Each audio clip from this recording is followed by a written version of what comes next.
So, the House Committee on Energy and Commerce are going to be debating the App Store Accountability Act today, and they put out a bunch of facts about age verification, and it's all just a bunch of bull. Shout out to Adam, the founder and CEO of Progress Chamber. Him and his organization actually got together and debunked a lot of the bull crap. The House Committee on Energy and Commerce, I don't know, like lend me your energies. I don't know. This guy, Chairman, he basically wrote a bunch of stuff, and it's all gotten debunked by Adam and his organization. So let's start off at the top. Age verification can be done in a privacy, security, protective way. I already have so much to say about that, but let's see what Adam and his organization says about it. The App Store Accountability Act requires app stores to collect age data and share it with every single app developer, regardless of whether the app poses any risk to children. Yes, you heard that correctly. Let's say you wanted to download Sports Center off the App Store because you want to go see the score for NBA teams or something. Well, if you're under a certain age, you're going to have to go ahead and provide your ID or an AI facial scan to do that. Or let's say you want to go play chess with somebody online, you're going to have to provide an ID for that as well. Privacy and security protective way? Clearly this guy hasn't seen some of the videos recently. My channel recently has been documenting multiple age verification related leaks, like for example, Discord's former partner Persona, ID Merit, which is another third-party vendor that stores ID information. Discord obviously had their own famous hack where 70,000 IDs got leaked in October, and yet these corrupt politicians have the nerve to look you in the face and say, yeah, you know, privacy and security. This forces sharing of highly sensitive data with millions of general audience apps, creating thousands of new repositories of children's data for hackers to exploit. Here's another myth, quote unquote, that they're debunking. Age verification chills adult speech. They reference a free speech court case, Coalition versus Paxton, and that court case was actually talking about the fact that age verification should be held specifically to access adult videos, not age verification generally. Prior Supreme Court of the United States cases held that age verification to access fully protected speech is an unconstitutional burden. In December of 2025, a federal court blocked the Texas equivalent of the ASAA because it was not limited to adult videos and thus unconstitutionally burdened protected speech. The court stated that forcing users to verify their age to download harmless apps is, quote, akin to a law that would require every bookstore to verify the age of every customer at the door. This is how age verification started. It was supposed to be for adult videos, and it's like, hey, kids shouldn't be watching this type of stuff, so we want to make it so all adult video websites have to mandate an ID verification system, trying to make sure the kids don't watch, right? Well, the problem with that is, as everybody predicted when that happened, this is going to be the slippery slope in the history of slippery slopes. This shit is going to be slimier than the inside of Majin Buu, and they're trying to make it seem like it was only going to be for adult videos. Well, now look at where we are. YouTube has age verification, Spotify, Roblox, Discord, now app stores across the world are going to have age verification. People who saw ID age verification happening in the UK knew that there was this writing on the wall that was going to make it so every single form of entertainment or media or just any type of website at all is going to have age verification. Obviously, if it was just limited to adult videos, people could eventually move on and accept that, but it's the fact that we all knew that it would eventually spread to literally everything on the internet in general. But anyways, here's another quote myth. Age verification is unconstitutional. They talked about the fact that the Supreme Court upheld Texas age verification law for adult videos, giving Congress a constitutional green light for federal action. In CCIA versus Paxton, Judge Robert Pittman ruled that the Texas App Store Accountability Act, which ASAA is modeled after, triggers strict scrutiny and fails to prove that it is the least restrictive means of achieving a compelling state interest. Judge Pittman specifically enjoined the law for being exceedingly overboard. He ruled that the law likely fails a narrowly tailored prong because it is massively over-inclusive. In its attempt to block children from harmful content, it unconstitutionally prohibits minors from participating in the democratic exchange of views online by curtailing their access to all apps. So because of that law and that ruling, this is also not true, and everything that these guys are saying is full of crap. But yeah, you know, these guys are all corrupt politicians. They're just trying to collect everybody's biometric data, collect everybody's information, sell it to AI companies so they can train their models after us. We all already know this. This has been the case since like a year or two now. And we also made a video talking about this on the channel as well. So yeah. Next up, here's another quote myth that they're going to go ahead and debunk. Mandating age verification means that everyone will need a government ID to access the internet. Fact, none of the kids' internet and digital safety bills before the committee require a government ID. ASAA requires app stores to verify users into 4 highly granular age categories. Young child, which is under 13, child, which is 13 to 15, teenager, which is 16 to 17, and adult, which is 18 plus, using methods, quote, reasonably designed to ensure accuracy. What the hell would that be? Is that not ID age verification? To avoid crippling liability and inaccuracy, platforms will be forced to demand hard identifiers like government IDs or birth certificates to prove age and establish legal parental relationships. So we need DJ Khaled over here saying another one because this is yet another lie. The fact that they're calling these myths are so funny.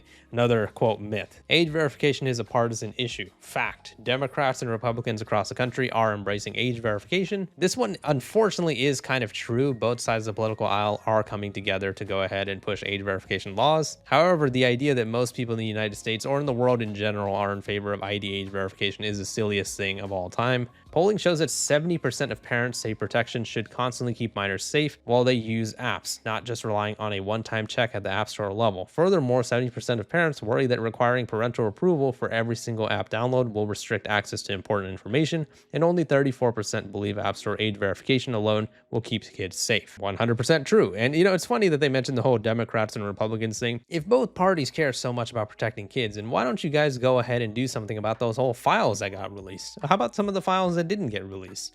Why don't you guys go and look at the people on that list and go ahead and do an investigation and actually try to put some of those fucking monsters in jail? But you guys aren't going to do that, right? Instead, you guys want to demand ID age verification from everybody, and that's your way to keep kids safe instead of actually getting people on those files. But regardless, another myth, according to them, age verification technologies are inaccurate and unreliable. Innovations in age verification technology have created numerous commercially available and accurate methods to verify age. That is absolutely laughable. 371 international academics and scientists warned that current age verification technologies are not effective and carry significant risks. Implementing a robust age verification system would require checking government-issued IDs with strong cryptographic protection for every single interaction with the service, which centralizes sensitive data in the hands of a few companies and creates massive honeypots for cybercriminals. And this is something that we've gone over before on the channel. You guys have already seen me show those App Store age verification statistics so many times. AI facial scans are terrible and they do not work, and they probably never will be super accurate. And here's their last myth that they are debunking, which is actually a fact in itself. Age estimation can determine the age of users, and so age verification is unnecessary. Estimation is a guess, verification is proof.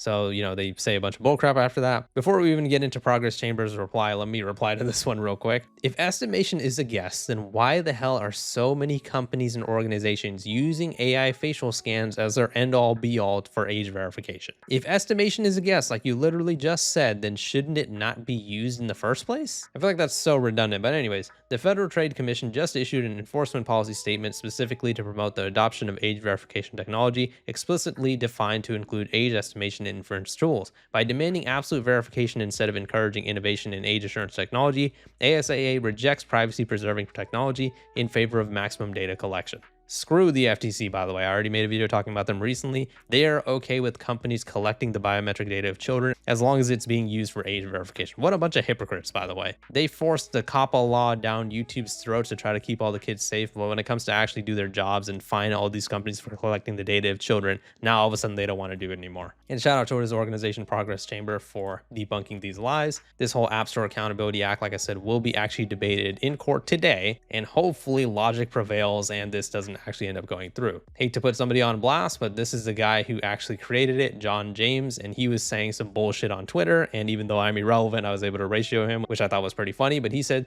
"This isn't partisan and it's not controversial. It's about protecting kids and returning power to parents. If corner stores are held responsible for keeping adult addictive, harmful, and predatory materials from kids, why aren't app stores held to the same standard online? My App Store Accountability Act finally holds billion-dollar big tech companies accountable for putting profits over child safety." So let's go ahead and just debunk everything he just said. So I made a tweet saying, "You completely contradicted yourself. If power belongs to the parents, then allow them to parent their children using the numerous parental controls in app stores and on smartphones in general. Your proposed solution of collecting biometric data to, quote, protect the kids is awful." He literally just said that the power belongs to the parents. So why are you making it so the government is going to be everybody's parent instead of the parents themselves? Why aren't you letting parents and guardians do their job and trying to make the government play mommy and daddy for everybody? Also, his analogy of the corner stores doesn't make any sense either.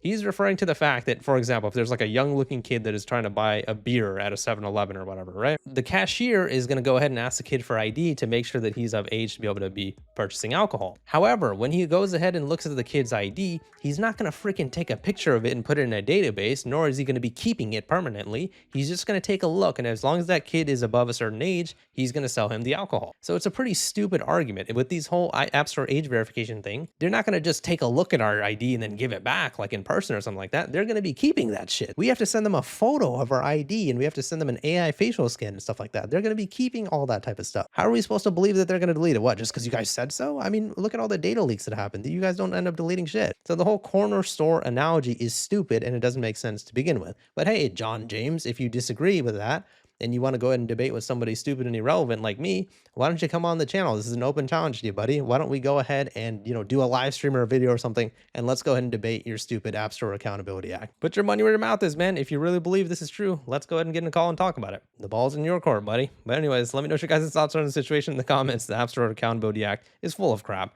Please leave a like in the video if you enjoyed it and subscribe for more. See ya.